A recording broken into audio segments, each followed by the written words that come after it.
Денес ги започнавме теренските активности за посета на жителите во општина Долни. ВМРО-ДПМН тргна на разговор со жителите на оваа општина.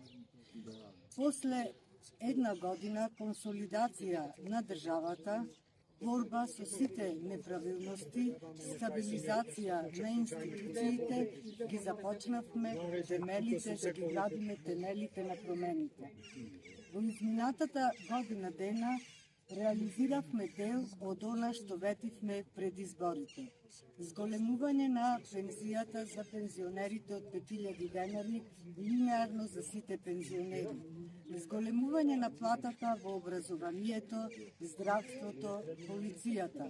Го решивме статусот на 300 приватни специјализанти, а сега следува втората фаза, решавање на статусот уште на 300 приватни специјализанти.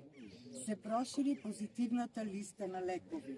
Од инфраструктура започнат е автопатот Битола-Прилеп, а се заврши и патот Градско-Фариш, кој што изминатите 7 години беше оставен на забот на времето.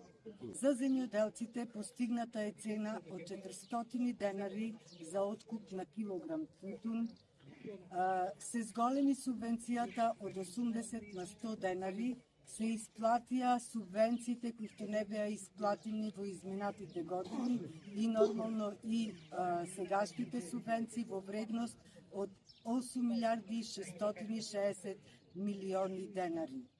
Општина Долнини заслужува градоначалник кој има визија и кој ќе работи во интерес на сите граѓани на општина Долнини. Затоа на следните локални избори треба да се избери точно таков градоначалник. ВМРО-ДПМН ги постави темелите на промените, доаѓа времето за Македонија. Благодарам.